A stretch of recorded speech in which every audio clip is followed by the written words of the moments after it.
en la Iglesia Bautista La Buena Nueva, no puedo decir que sean todas las iglesias igual, que se ajustarán a la palabra de Dios y quizás retiñirán o razonarán como algo duro y fuerte, pero recordad, la palabra de Dios es la mejor medicina que puede tomar toda alma que desea estar sana y preparada para presentarse del Dios tres veces santo.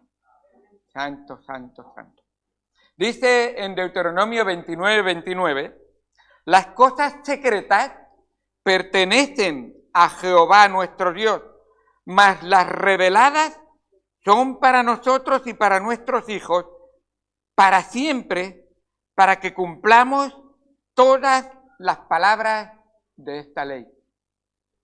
Así nos enseña el Señor que hay cosas secretas que son de Dios, que a veces en la palabra de Dios, y esto me adelanto un poco, pero lo digo ya, a veces en la palabra de Dios dice, no lo entiendo, y Dios dice, no te pido que lo comprendas, no te pido que comprendas todo, lo que sí que quiero es que tú creas todo lo que yo te digo.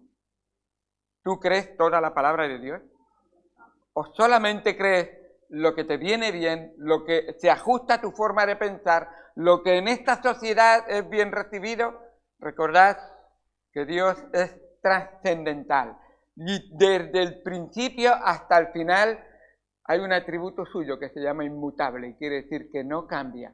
Y no cambia Él ni su palabra. Cielo y tierra pasarán, mas mi palabra no pasará.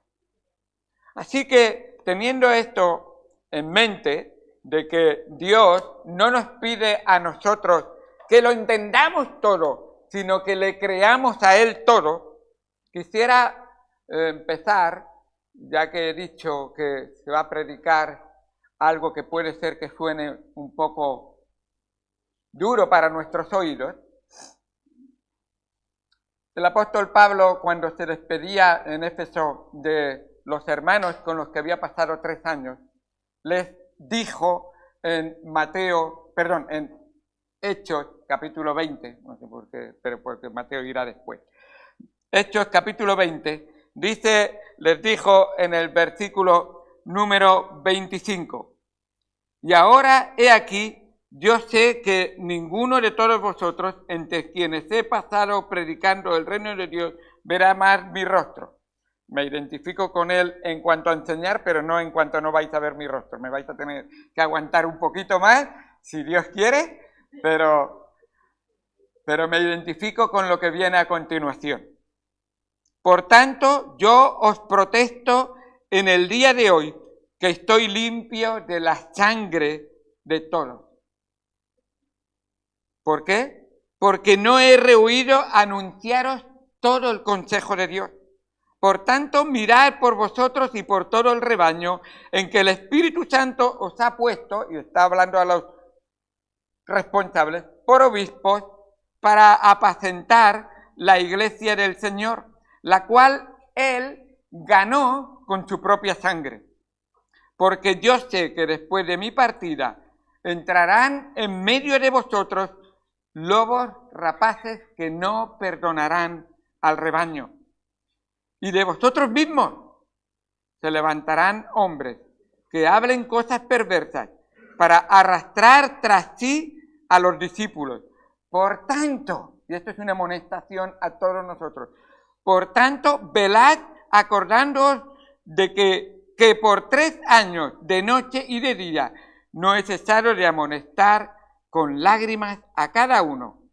Ahora, hermanos, os encomiendo a Dios y a la palabra de su gracia, que tiene poder para sobreedificaros y daros herencia con todos los santificados. El apóstol Pablo sabía que a veces la verdad duele, pero la verdad siempre es mejor que la mentira. Siempre será mejor que la mentira. Que la verdad, dicha directamente, te avisa de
para los que no lo saben, aunque no os lo creáis, 63 años.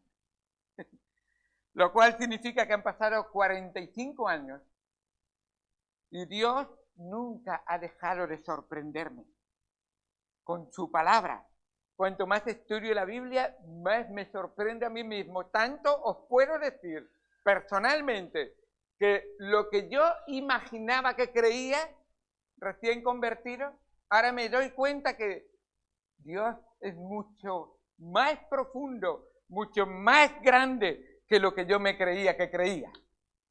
Tanto os digo que cambiaría ya delante del Señor todo lo que no conozco del Señor por lo que conozco del Señor, porque sé que me queda una eternidad para seguir aprendiendo del Señor. El creyente que piense que ya sabe lo que tiene que saber y ya no tiene que estudiar más y a partir de ahora se estanca en cuanto a profundizar en el Señor, se equivoca. Siempre hay más para aprender del Señor. Me acuerdo de alguien que me decía, no voy más a la iglesia porque ya me sé todas las historias de la Biblia, por lo tanto ya no necesito aprender más del Señor. Y qué triste esa actitud. Os lo digo en serio. Cada vez que tú puedes estar escuchando la palabra de Dios y no estás, y esto os lo digo pero categóricamente, siempre pierdes. Nunca ganas nada. Siempre pierdes. Con el Señor, cuando no recibimos lo que Él tiene para nosotros, perdemos. Así es. Así que hay cosas que a mí el Señor me ha enseñado. Yo siempre me preguntaba, Señor, ¿por qué una persona que es buena, que te ama, que ha sido salvada por tu gracia, por qué muere a una edad joven, enfermo o en un accidente y te lo llevas? Y he tenido personas que han sido así, que he conocido. Y el Señor un día, en la oración del Señor Jesucristo, esto es un pequeño ejemplo, un día en la oración del Señor Jesucristo me mostró que su amor es más grande que mi comprensión realmente de la obra del Señor.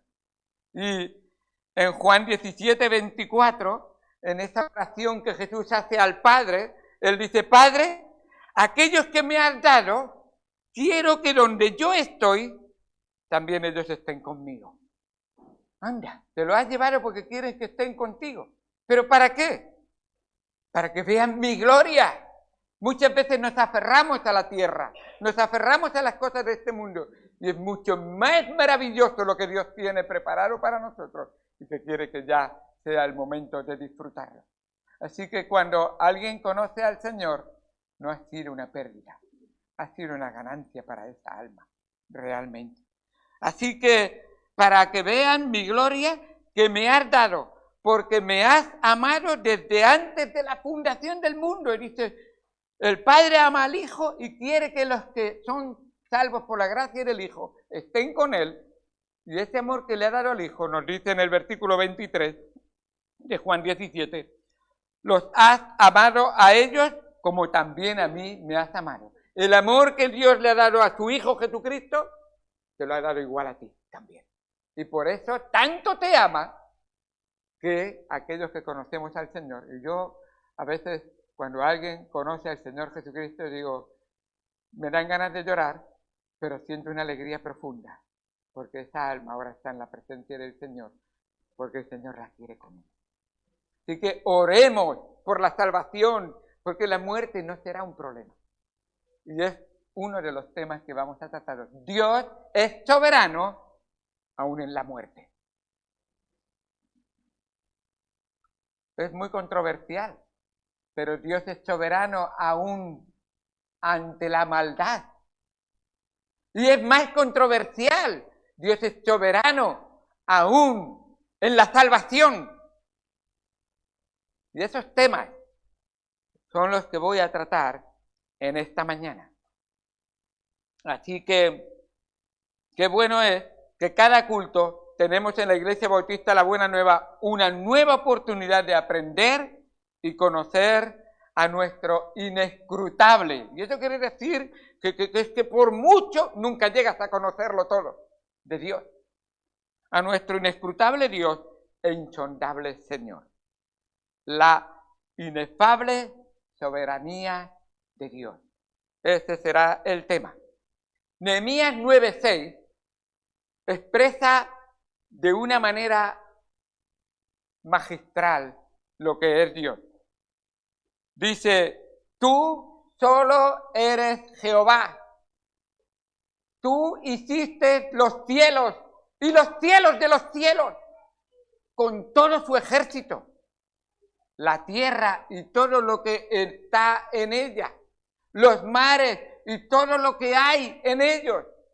Y tú vivificas todas estas cosas y los ejércitos de los cielos te adoran. Que se haga la voluntad de Dios, como en el cielo, así en la tierra. ¿Es esa tu oración? Porque si no es así, entonces no estás creyendo que Dios es soberano. En el cielo se hace todo a la perfección, porque el soberano dice y se hace. Él quiere que tu oración, así oraréis, dijo a sus discípulos, sea esta. Señor, tú eres el soberano de mi vida. Tú eres el absoluto Señor de mi vida. Tú eres en el que yo confío plenamente. Vamos al Señor en oración y oraremos al que es absolutamente soberano. Lo aceptes o no lo aceptes, lo es. Así dice la palabra de Dios. Oremos. Amado Padre Dios Santo que estás en los cielos, gracias por tu palabra y por todo lo que tú nos enseñas en ella. Ayúdanos a comprender y a entender que solo tú eres Dios. Señor, no hay nadie fuera de ti y no hay nadie de quien tú dependas. Tú eres totalmente independiente, Señor.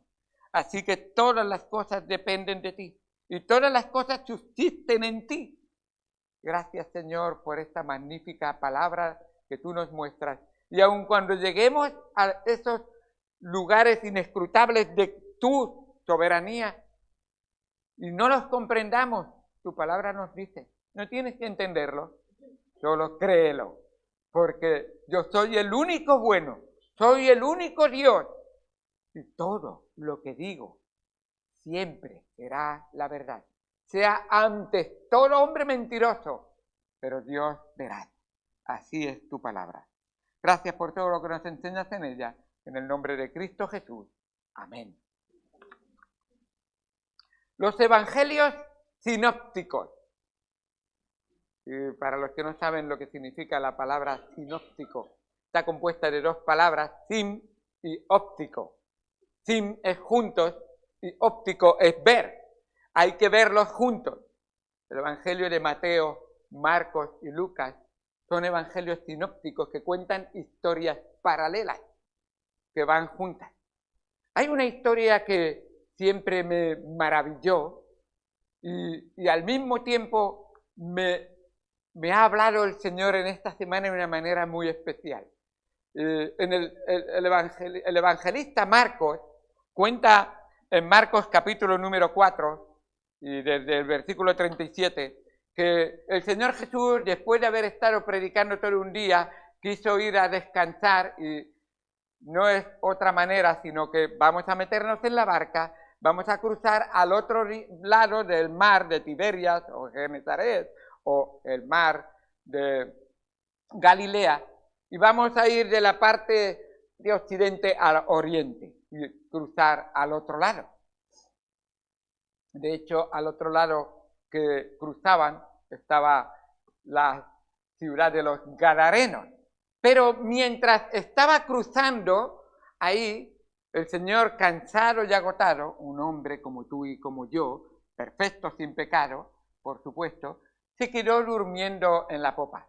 Y mientras estaban cruzando, para los que no lo saben, el mar de Galilea está a menos 210 metros por debajo del nivel del mar.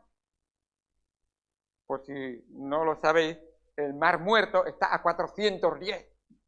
aún más profundo del nivel del mar. Pero el mar de Galilea, y me acuerdo cuando estuve allí, estuvimos en una barca, es una balsita, todo suave, qué bien. Pero entre las colinas, donde está ese mar, a veces se desata unos vientos tan tempestuosos que levantan olas de 4 o 5 metros. No lo vi, gracias a Dios. Aunque hubiera tenido que despertar al Señor. Bueno, ahora lo cuento. Pero, y era, a propósito, era magistral. Cantamos himnos cuando estuvimos ahí en medio del mar de Galilea. Sonaba fabuloso. Pero sigo contando lo que estaba diciendo, la palabra de Dios. Y en ese momento el Señor en la popa está durmiendo, descansando, y los discípulos que están remando para llegar al otro lado, en medio del mar empieza una tempestad tan grande, unas olas inmensas, de tal manera de que el viento, nos dice la palabra de Dios en Marcos, al rebotar las olas contra el mar, el viento mete el agua dentro del barco. Y estaban ahí anegándose y achicando agua y tirando agua afuera, asustados. Marineros que están acostumbrados a ir empezaron a tener un miedo y de repente miran al maestro y dicen: ¡Maestro! ¿No tienes temor que perecemos? Él los mira tranquilamente, se pone de pie, mira al cielo, mira al mar y dice: ¡Calla! ¡Enmudece! Dice: una gran bonanza se hizo sobre el mar. Nos dice la palabra de Dios en Marcos que los discípulos dicen, nos estaba diciendo que tenían mucho miedo de la tempestad, y dice: pero al ver lo que el Señor hizo, tuvieron gran temor. ¡Qué gran temor! ¿Por qué? Experimentaron lo que es la soberanía del Señor. Experimentaron el soberano en acción, obrando, dicho y hecho. ¿Cómo fue la creación? Dicho y hecho. ¿Cómo es el Señor? Su palabra siempre se cumple.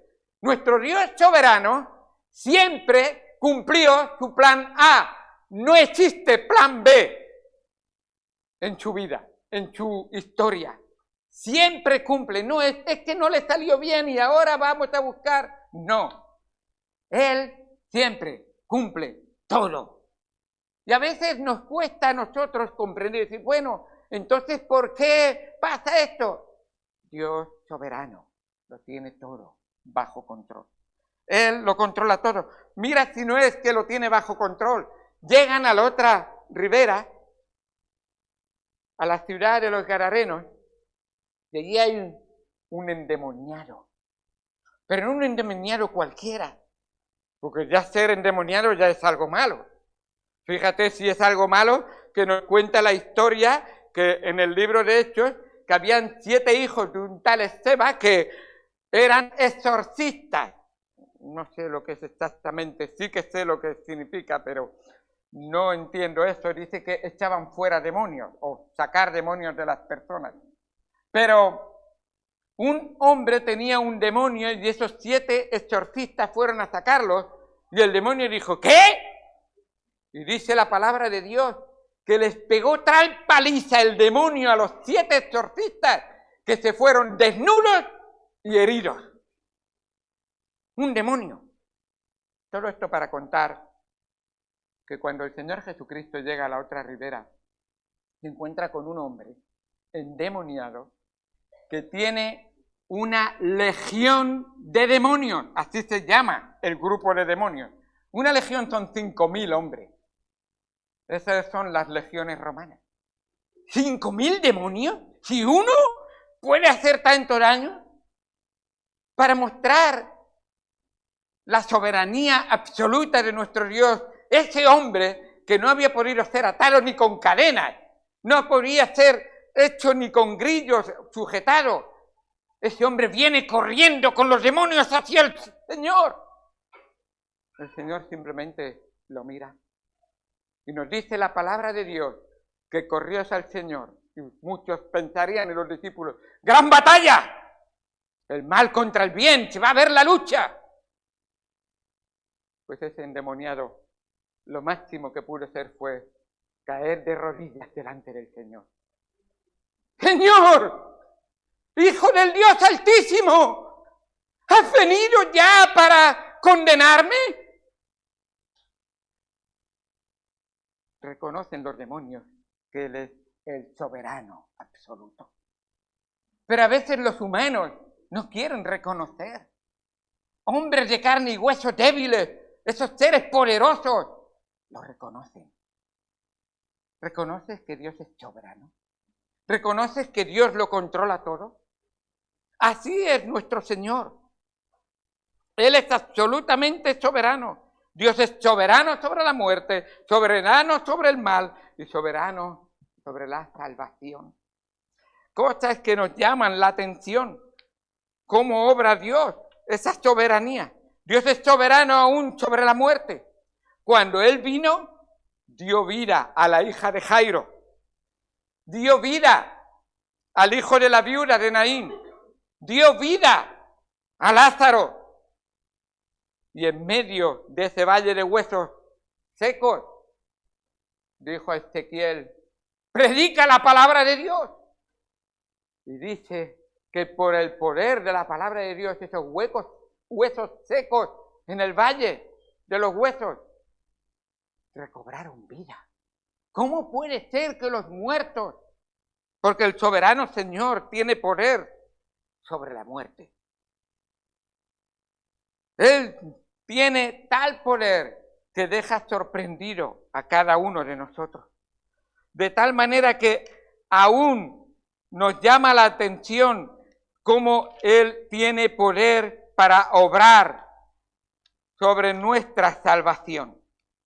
Qué bueno es ver hasta qué punto tiene poder sobre la muerte que Él, Señor Jesucristo mismo, fue resucitado y tuvo poder para resucitar al tercer día.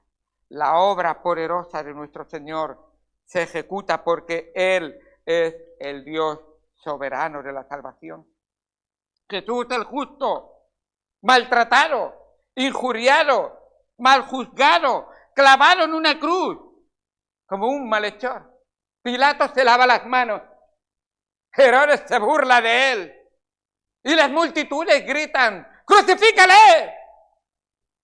Al soberano, Señor del universo. ¿Te atreverías a levantar la voz contra Él? ¿Te atreverías a pensar, yo me valgo por mí mismo, no le necesito? Es el soberano creador que sostiene su creación, porque Él tiene poder. Es el soberano que ha venido para redimirte, porque tú no tienes ni un gramo de fuerza para cambiar tu naturaleza. Tu naturaleza es muerto en tus delitos y pecados. Y en tu naturaleza no puedes cambiar ni hacer nada con tu vida. Necesitas al Señor y Dios y autor de la vida para que Él te dé vida. Él, siendo burlado y gritando a la gente, crucifícale. No puede haber mayor maldad, más grande en la tierra. Y tú y yo también matamos al justo. Fueron nuestros pecados que le llevaron a la cruz. Fueron nuestros malos pensamientos que le hicieron sufrir lo indescriptible. Fue tu boca sucia. Fue tu corazón duro que no quiere escuchar y se cansa del Señor. Cuando todo lo que tienes es verdaderamente que valga en tu vida está en el Señor. Fuera de Él, nada vale. Para nada sirve. Y eternamente sufrirás las consecuencias. Así es. El Verbo se hizo carne y nosotros lo clavamos en una cruz. Aún con toda esa confabulación de maldad alrededor de Él, todo esto estaba en los planes de Dios. Y Dios lo usó para nuestro bien. La mayor maldad de la historia la convirtió el Señor en la mayor bendición de la historia. ¡Qué bueno! Nuestro Dios es absolutamente soberano. Dice la palabra de Dios, el apóstol Pedro, que durante 3 años y medio estuvo con el Señor Jesucristo, no comprendía esa soberanía. Y dice en Hechos capítulo número 2, versículo 22, varones israelitas, os voy a explicar. Varones israelitas, oíd estas palabras. Jesús Nazareno, aprobado por Dios entre vosotros con maravillas, prodigios y señales que Dios hizo entre vosotros por medio de él, como vosotros mismos sabéis. A este, entregado por el determinado consejo y anticipado conocimiento de Dios. Él está explicando, sí, todas estas maldades que ocurren, todo esto que habéis hecho, Dios os va a juzgar por ello. Y sois responsables, pero Dios es soberano. Y en su soberanía, Él tiene todo controlado, todo bajo control. No se le escapa nada. Nunca usó ni usará plan B. Su plan A siempre se cumplió. Desde antes de la fundación del mundo, antes que tú y yo existiéramos, Él tenía ya el plan A preparado. Así es. Nos cuesta comprenderlo. ¿Cómo puede ser eso? Así es. Y vamos a ver. Prendisteis al Señor Jesucristo y matasteis por manos de inicuos, crucificándole, al cual Dios levantó, sueltos los dolores de la muerte, por cuanto era imposible que fuese detenido, retenido por ella. Así es. El Dios de lo imposible obra lo imposible para que lo que no el hombre piensa que es posible en Dios, Dios lo hace algo que Él puede hacer. Es su obra maravillosa en la cruz del Calvario. Ahí, en el momento más débil de la historia de la segunda persona de la Trinidad, se desarrolló el mayor poder de toda la historia del universo. La redención. Ahí en la cruz del Calvario. Él logró tu redención y mi redención. A Él no se le escapa nada de las manos. Soberano sobre el mal y soberano también sobre tu salvación. Qué bueno es ver que el apóstol Pablo enfatiza en el capítulo 4 de Hechos, versículo 27, porque verdaderamente se unieron en esta ciudad contra tu santo Hijo Jesús, a quien tú ungiste. Y otra vez vuelve a decir, a Herodes y Poncio Pilato. Ellos pensaron, ¡oh! Somos los gobernadores, ¿tú qué vas a gobernar? Ya tembló Pilato y dijo, ¿cómo? ¿Que tú eres rey? ¿Y estás por encima de todos los reyes? Dice que Herodes y Pilato con los gentiles y el pueblo de Israel para hacer cuanto tu mano y tu consejo habían antes predeterminado que sucediera. Ah, pues yo pensaba que Herodes hacía lo que le daba la gana y Pilato también. Estaban bajo la soberanía de Dios. Él lo tenía todo controlado. Ahora, Señor, mira sus amenazas, porque el mundo sigue diciendo, pero los hijos de Dios, a esos no los tiene controlados porque podemos matarlos, hacerles daño, sufrir. Confiad, dice Él, yo he vencido al mundo. En el mundo tendréis aflicción, pero confiad, yo he vencido al mundo. Así que sigue confiando, igual que nuestro Señor confió en la soberanía absoluta. Sigue confiando tú también en la soberanía absoluta de nuestro Dios. Y concede a tus siervos que con denuedo hablen tu palabra. Y esto una y otra vez enfatiza que el hombre es responsable delante de Dios. Y que Dios es soberano por encima del hombre. Así es como Él obra. La soberanía de Dios no les eximía de ser responsables a los discípulos, de anunciar el Evangelio a toda criatura. Quizás ellos pensarían, la salvación es obra de Dios. Y es verdad. Entonces nosotros no tenemos que preocuparnos. Dios dice, no, estás bien equivocado. Tú tienes que testificar, que anunciar, que obedecer, que creer que yo quiero obrar a través de ti. Y esa es una gran bendición que Dios quiere darnos, usarnos para su honra y gloria. Así es como Él lo ha hecho. Dios es soberano sobre nuestra salvación. Nosotros somos muy orgullosos muchas veces de nuestra salvación. Queremos imaginar que participamos de alguna manera en la salvación. Y por eso parece muchas veces que nos queremos atribuir algo de la gloria de Dios. Recuerda que toda la gloria de la salvación es de Dios. Soli Deo gloria. Solo a Dios toda la gloria. Entonces, en cuanto a la salvación, muchas veces incluso escuchamos a personas, yo creí, yo leí, yo me convertí, yo siempre estuve buscando al Señor. Incluso algunos llegan a decir, yo me encerré en una habitación con la Biblia y a mí no me predicó nadie y yo me convertí. Y algunas veces deberíamos decir, bueno, me parece que no sé en qué te convertiste, porque la salvación solamente es de Dios.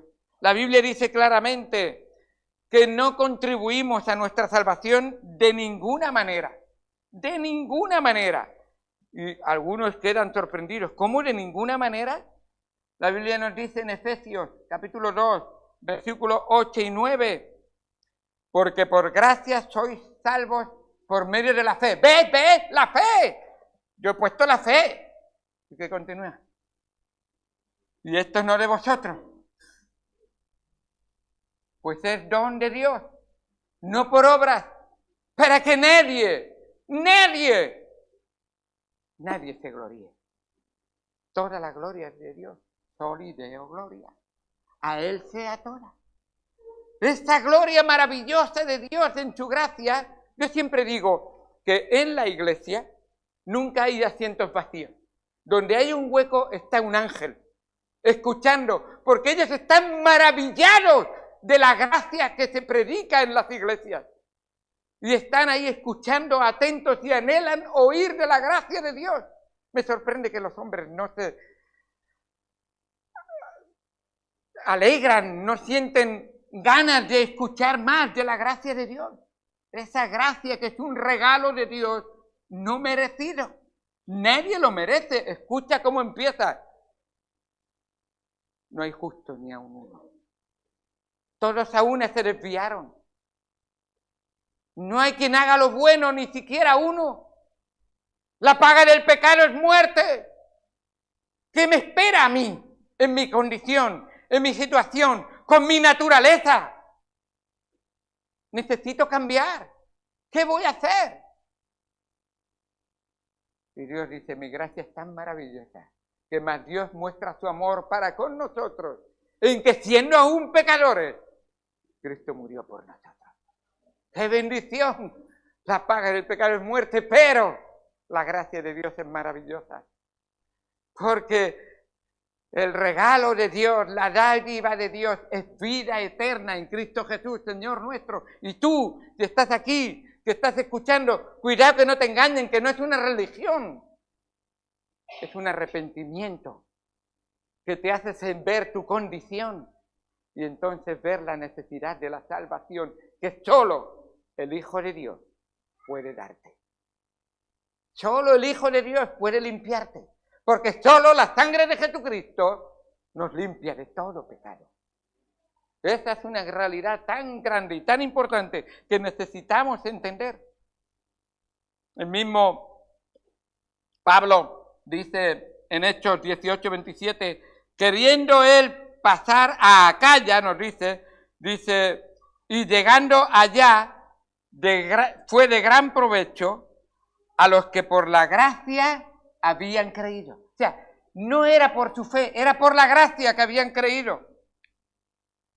La salvación es un regalo de Dios. La fe es un regalo de Dios. Dices, no, pero yo La palabra de Dios nos dice en Filipenses 2:13, porque Dios es el que en vosotros produce así el querer como el hacer por su buena voluntad. ¡Ay, yo tuve fe! Y Dios dice, si yo no hubiera obrado en tu corazón, te hubiera pasado como Lázaro. Lázaro estaba muerto 3 días. ¿Cómo escuchó Lázaro la voz del Señor? ¡Lázaro, sal fuera! Porque el Señor lo resucitó y le dio la vida para poder escuchar y responder. Estas son cosas que nuestra mente y nuestro corazón no alcanzan a comprender porque solemos traer la palabra de Dios a la altura del hombre. Si no lo entiendo, si no lo razono, Dios dice, créelo y nada más. El carcelero preguntó, señores, ¿qué debo de hacer para ser salvo? Y Pablo no empezó, tienes que comprender toda la soberanía, toda la responsabilidad. Cree en el Señor Jesús. Ya está. Y serás salvo. ¿Tú crees al Señor Jesús? Porque creer al Señor Jesús es creer que Él es soberano. Él es Señor. La palabra Señor es muy importante tenerla en cuenta en nuestra vida.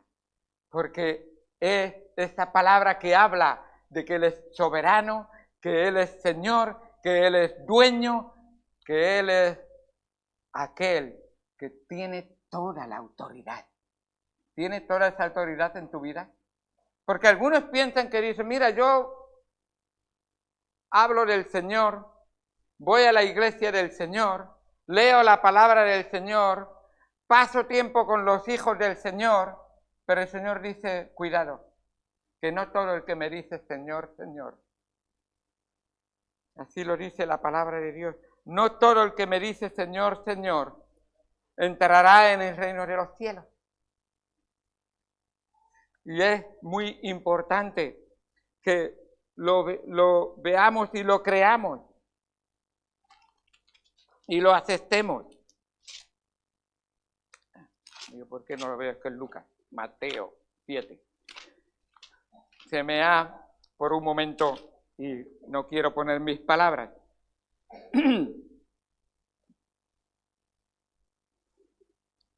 No todo el que me dice Señor, Señor entrará en el reino de los cielos, sino el que hace la voluntad de mi Padre que está en los cielos. Entonces les declararé, dice la palabra de Dios. ¿Por qué? Porque la palabra Señor incluye reconocer que Él es soberano absoluto. Y soberano absoluto a veces no lo comprendemos, porque soberano absoluto es Él manda en mi vida, Él toma las decisiones de mi vida, todo mi tiempo es suyo, a Él le doy lo primero en mi vida. Muchas veces nos han engañado con esas falsas filosofías de religión diciendo, bueno, tú lo tienes que tener claro, primero es Dios, segundo la familia, tercero la iglesia o el trabajo, y luego el trabajo, el cuarto. Y Dios dice, estáis un poco equivocados, ¿no lo estáis comprendiendo? Eso no es, ni lo enseña la palabra de Dios en ningún momento. Primero es Dios en tu vida. Primero es Dios en tu familia. Primero es Dios en tu iglesia. Primero es Dios en tu trabajo. Y si Él no es primero siempre, entonces no estás reconociendo la soberanía de Dios en tu vida. Y no estoy enfadado, estoy solamente enfatizándolo, porque es tan importante entender estas verdades que así se hace realmente maravilloso vivir la vida cristiana diciendo, mi Dios es soberano, todo lo tiene controlado y aun lo que no entiendo, yo creo en Él y lo acepto. ¿Por qué hay guerras? ¿Por qué hay muertes? Dios está en control de todo.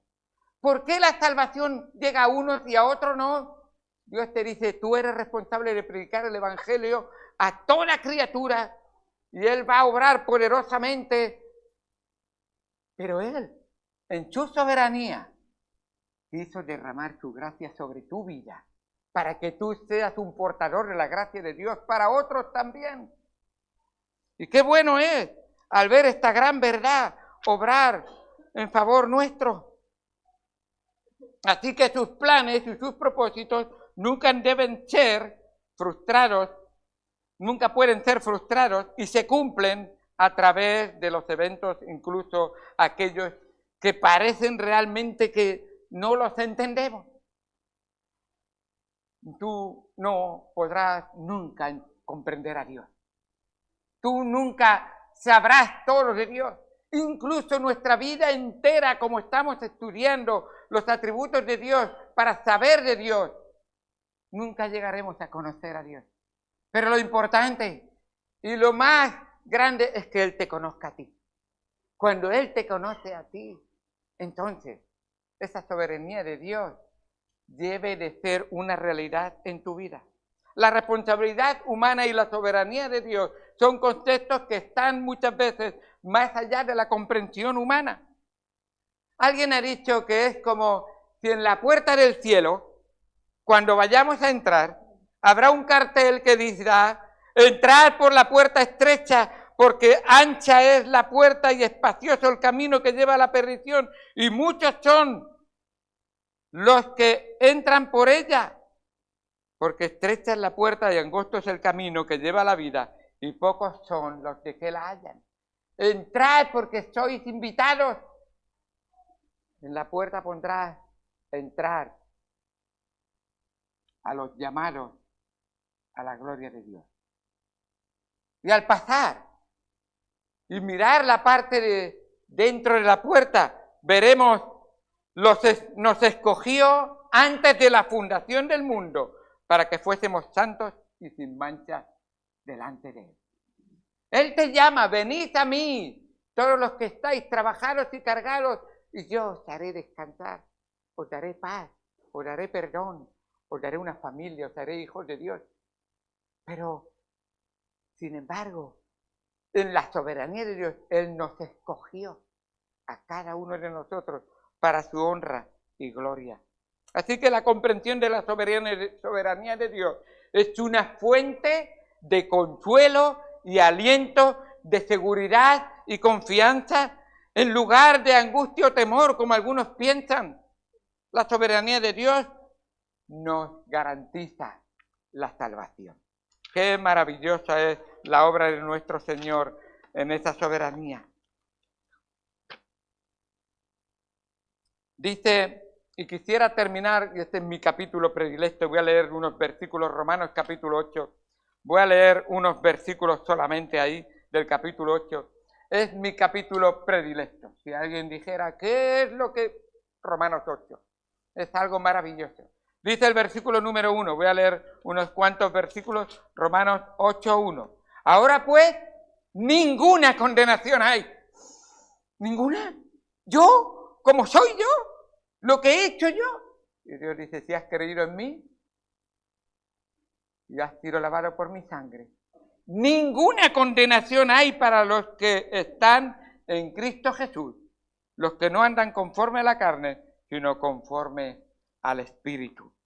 Dice en el versículo número 15 de ese mismo capítulo, pues no habéis recibido el espíritu de esclavitud, ahora soy libre para estar otra vez en temor, sino que habéis recibido el espíritu de adopción, por el cual clamamos, Abba Padre. Y esa es la razón de la existencia de esta iglesia. Más almas vengan a los pies de Jesucristo para que sean adoptados por su gracia y un día puedas llamarte hijo de Dios. Porque todos somos criaturas, pero solo los que han creído en Él y han entregado su corazón al Señor son hechos hijos de Dios. Solo a esos. Y entonces el Espíritu mismo da testimonio a nuestro espíritu de que somos hijos de Dios. ¡Qué bendición tan grande!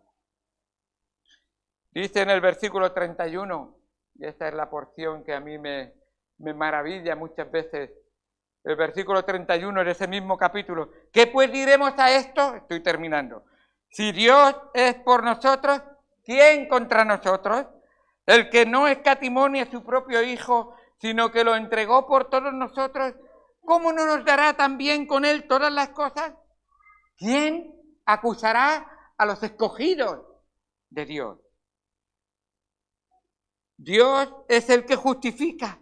¿Quién es el que condenará? Dios soberano me ha justificado. No tengo nada que temer. Cristo es el que murió, más aún el que también resucitó, el que además está a la diestra de Dios, el que también intercede por nosotros. ¿Quién nos separará del amor de Dios?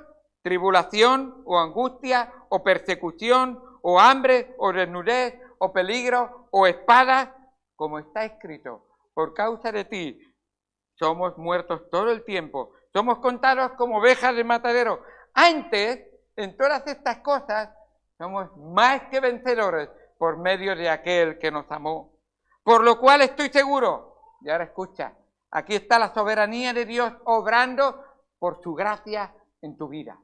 Por lo cual estoy seguro de que ni la muerte, ni la vida, ni ángeles, ni potestades, ni principados, ni potestades, ni lo presente, ni lo porvenir, ni lo alto, ni lo profundo, ni ninguna otra cosa creada nos podrá separar del amor de Dios que es en Cristo Jesús, Señor nuestro. La gloria sea dada para nuestro Dios. Soli Deo Gloria. Él es soberano y yo lo creo. ¿Es tu absoluto soberano? Vamos al Señor en oración.